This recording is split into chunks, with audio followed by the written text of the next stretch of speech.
Après avoir ravi la place de leader africain au Cameroun en 2016 avec une récolte annuelle de 360 000 tonnes, la Côte d'Ivoire exporte plus de 80% de sa production de bananes dessert vers le marché européen. Ce dynamisme de la banane ivoirienne se trouve aujourd'hui contrarié par une forte concurrence venue d'Amérique latine. Ces bananes-là qui sont produites en Amérique du Sud ont des coûts de revient moins chers par rapport à nous. Donc nous avons au niveau de l'Afrique, c'est-à-dire au niveau des ACP d'une façon générale, un déficit de compétitivité. Comme solution durable à cette perte de compétitivité de la production nationale, la diversification des débouchés avec un accent particulier sur le développement des marchés intérieurs et sous-régionaux et pourquoi pas une ouverture au niveau africain. Quand vous ajoutez le Nigeria au niveau de la CEDEAO, c'est un marché important qui pourrait éventuellement même consommer toute la production ivoirienne, sinon la production africaine.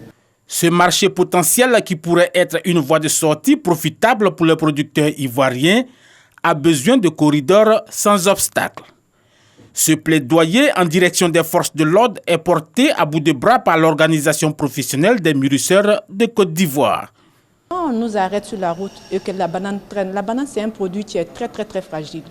Si ça reste longtemps dans le camion, ça prend un coup de chaleur et quand la banane prend un coup de chaleur, sur le marché, ça ne se vend pas parce que ça mûrit vert. Or, le consommateur ivoirien, il mange la banane avec les yeux. La filière banane dessert ivoirienne, c'est quelques 12 000 emplois, dont 8 000 directs. Pour 2019, les prévisions de production sont estimées à 500 000 tonnes.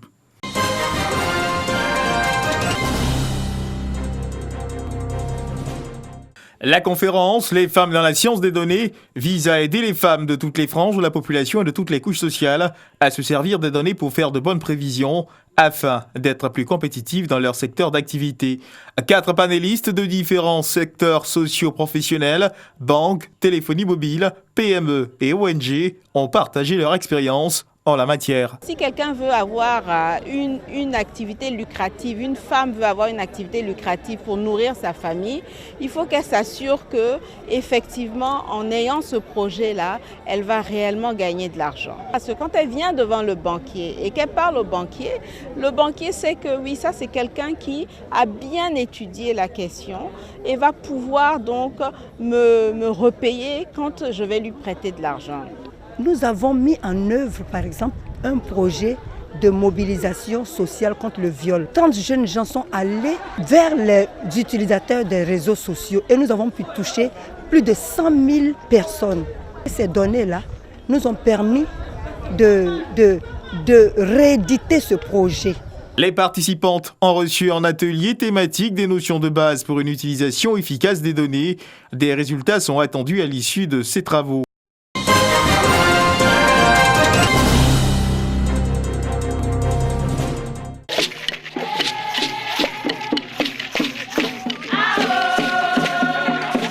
Ouverture solennelle des soutenances de mémoire de fin de cycle à l'Institut national de formation sociale, INFES, à Cocody. L'INFES, c'est un institut de formation qui doit être connu de tout le monde. Chaque année, nous faisons une ouverture solennelle de soutenance. Nous invitons une personne extérieure au ministère de l'Emploi et de la Protection sociale, qui est le ministère de tutelle, pour venir voir ce qui se passe aussi à l'INFES. La personnalité choisie cette année est le général Alexandre Apalo Touré, commandant supérieur de la gendarmerie nationale, docteur en criminologie depuis 2013, parrain de la cérémonie et président du jury de cette soutenance, témoin des éducateurs préscolaires et assistants. En ouverture de la série, André Malé-Bogbe. Son sujet porte sur Images, moyens d'amélioration de l'hygiène de vie de l'enfant. Présentation, critique, échange, délibération et enfin, le verdict. Le jury, ayant apprécié votre travail, à l'unanimité, a estimé que le travail est bien, donc vous attribue la mention très bien. C'est la délivrance pour l'impétrant et ses promotionnaires venus le soutenir.